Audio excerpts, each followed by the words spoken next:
The story begins in the ancient Arabian Peninsula at a time when Mecca had become the spiritual heart of the entire region. People from every tribe traveled there to visit the Kaaba, which for generations had been considered the holiest sanctuary in Arabia. These yearly visits brought respect, influence, and a steady flow of wealth to the people of Mecca, people who had no king, no formal government, yet held the attention of the entire desert world. Far away in Yemen, a powerful ruler named Abraham watched this with growing jealousy. He couldn't understand how a small, independent city like Mecca had become the center of Arab devotion. The thought annoyed him more every year. He believed that if he could pull people away from the Kaaba, he could make his own kingdom the new religious capital. To achieve this, Abraham constructed a massive, magnificent church in his capital city of Sana'a. He poured unimaginable wealth into it, precious stones, rare materials, and designs more luxurious than anything the Arabs had ever seen. His hope was simple.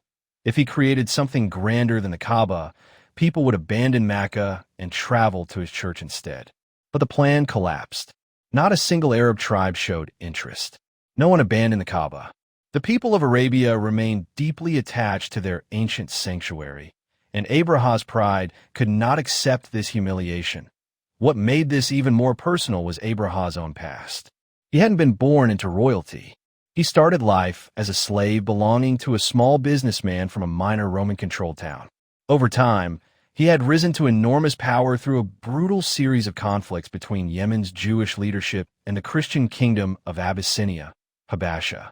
For many years, Yemen had been dominated by Jewish rulers, while Abyssinia was a strong Christian empire. Tension grew into war. Jewish forces attacked Christian communities in the region, causing destruction that alarmed the Roman Empire. Christians at that time were backed by Rome, one of the world's superpowers. Rome encouraged Abyssinia to respond, and in that mission, they sent one of their loyal servants, Abraham, leading a massive army. He crushed the Jewish kingdom in Yemen, earning fame and influence. With that victory, Abraham grew confident enough to break Yemen away from Abyssinian control itself. When the Abyssinian king tried to punish him by sending a new army, that army ended up betraying their commander and joining Abraham instead. This cemented his power. Soon, Abraham became one of the strongest rulers in all of Arabia. But despite all his victories, one thing still bothered him. The Kaaba continued to draw thousands of people every year. His grand church stood almost empty while the Kaaba remained the beating heart of Arabian devotion. Frustrated and furious, he decided there was only one way left to force people to recognize his authority: destroy the Kaaba. Abraham assembled an army said to number around 60,000 soldiers, accompanied by large war elephants, something the Arabs had never seen. His march across Arabia spread fear everywhere. Villages were cleared, property was taken, and people fled as the massive army approached Mecca. When Abraham reached the outskirts of the city, he seized camels and livestock belonging to the Quraysh tribe. Their leader, Abdul Muttalib, came to speak to him. Abraham expected the chief to beg him to spare the Kaaba, but instead Abdul Muttalib calmly asked only for the return of his camels.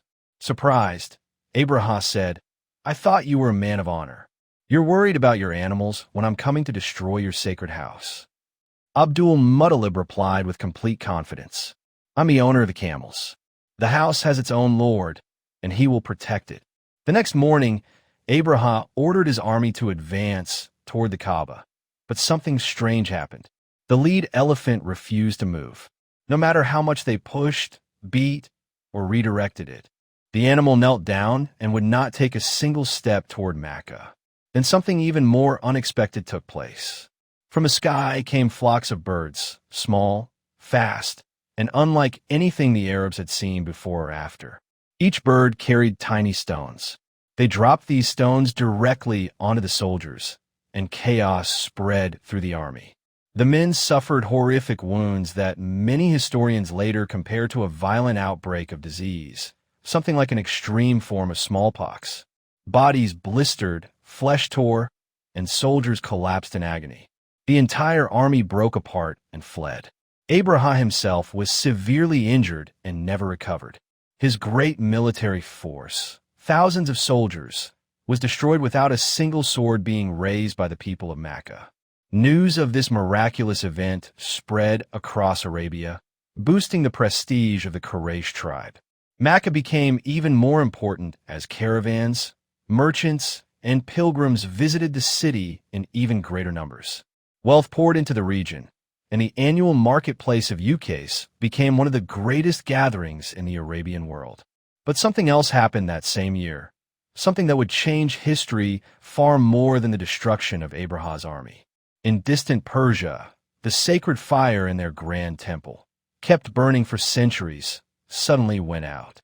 And in Makkah, on that remarkable night, a child was born.